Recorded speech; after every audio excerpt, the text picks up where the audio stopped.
17ஆம் வசனத்தில் நாம் பார்க்கும் பொழுது, ஆவியானவர் உங்களோடு இருப்பார், உங்களுக்குள்ளே இருப்பார். எல்லாரும் சொல்லுங்க, பரிசுத்த ஆவியானவர் என்னோடு இருக்கிறார், எனக்குள்ளே இருக்கிறார்.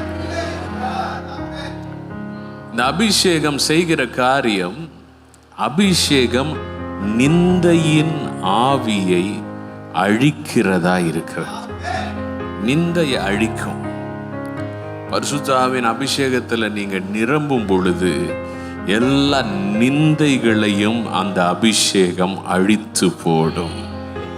உங்களுக்கு விரோதமா என்ன நிந்தனைகள் இருந்தாலும், யார் உங்களை நிந்திச்சிட்டு இருந்தாலும், எந்த ஒரு நிந்தையின் சத்தம் எழும்பி இருந்தாலும், நிந்திக்கிற சக்திகள் எழும்பியிருந்தாலும், பரிசுத்த ஆவியின் வல்லமை அவைகளை அழிக்கிறதாக இருக்கிறது.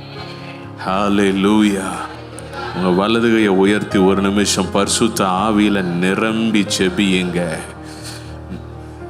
உண்மையா செபியுங்க. ஆவியில நிரம்பி செபியுங்க. ஊக்கமா செபியுங்க. எல்லா நிந்தையின் கிரியைகளையும் தேவனுடைய ஆவியானவர் அழித்து போடுகிறார். ஹல்லேலூயா. பிசாசு உங்களை அவமானப்படுத்த முடியாது. மனிதர்கள் உங்களை அவமானப்படுத்த முடியாது.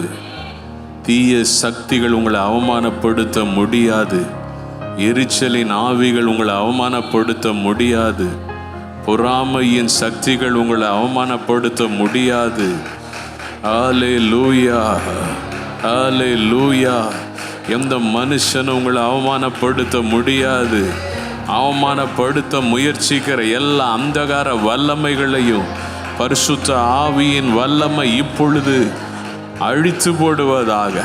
கிரியைகளை அழித்து போடுவதாக. அபிஷேகம் அழித்து போடுவதாக.